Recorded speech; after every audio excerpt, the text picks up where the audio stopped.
Bonjour, ici Aurélien Amaker. Aujourd'hui, je vais vous montrer la manière la plus simple d'installer Google Analytics sur votre blog. Vous allez voir, c'est très simple, ça ne prend que quelques minutes. On voit ça tout de suite après le générique.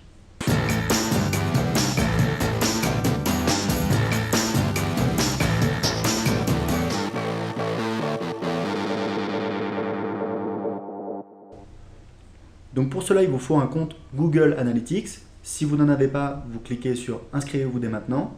Et si vous avez déjà un compte Google, vous pouvez cliquer sur « Accéder à Google Analytics ». Donc sur la fenêtre principale, vous voyez tous vos sites internet dont vous suivez les statistiques avec Google Analytics. Et si vous voulez rajouter un nouveau site, vous allez sur « Ajouter un profil de site web ». Donc généralement, vous laissez cliquer sur « Ajouter un profil pour un nouveau domaine ». Et là, vous mettez l'adresse de vos sites, ça tombe bien, moi j'ai un nouveau domaine que je veux suivre.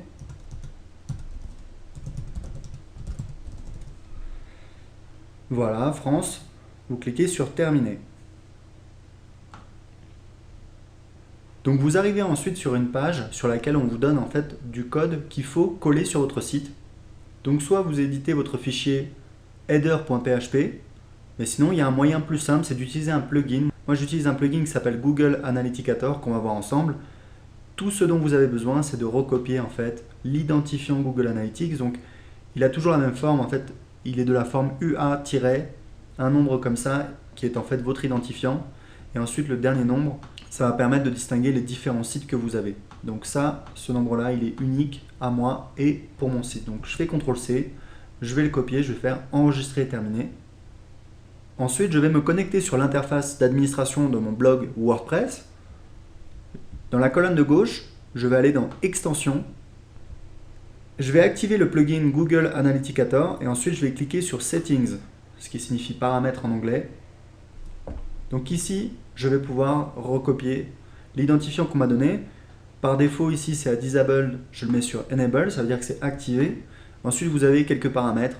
Par exemple, ici, c'est est-ce que vous voulez traquer les visites des utilisateurs WordPress. Moi, je le mets à No, comme ça me permet de ne pas voir en fait mes propres visites dans mes statistiques Analytics. Mais vous pouvez le laisser à Yes au début.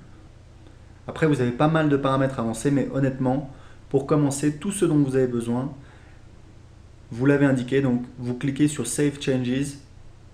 Et ensuite, c'est bon, vous allez commencer à voir apparaître les statistiques dans votre interface principale. Alors, quelques précisions. La première, c'est que généralement les statistiques Analytics, vous avez en fait jusqu'à la veille. Donc si vous avez installé le tracking avec Analytics, comme je vous ai indiqué, attendez, laissez passer un jour ou deux pour commencer à avoir des visites sur votre blog. Deuxième chose très importante, si vous avez déjà installé des codes Analytics sur votre page et que vous installez le plugin et que vous le configurez, il faut absolument retirer les codes que vous aviez mis avant. Ce qui va se passer en fait, c'est que sinon les visites vont être comptabilisées deux fois. Ça m'est arrivé pas mal de fois que des blogueurs me disent qu'ils avaient un taux de rebond qui était anormalement bas. Un taux de rebond en fait, c'est ce que vous voyez ici. Vous voyez, il est de 61,17%. Généralement, on va dire qu'il oscille entre 40 et 70%. Et parfois, certaines personnes s'aperçoivent qu'elles ont un taux de rebond qui est inférieur à 5 ou 10%. Je vous le dis tout de suite, c'est absolument impossible. Ça veut dire qu'en fait, vous avez deux fois les codes Analytics sur vos pages et il faut absolument en supprimer un des deux parce que sinon, ça va fausser vos statistiques. Voilà, et bien écoutez, c'est tout ce qu'il fallait savoir pour installer les statistiques Google Analytics sur votre blog. Si vous avez des questions, si quelque chose n'est pas clair, laissez-moi un commentaire.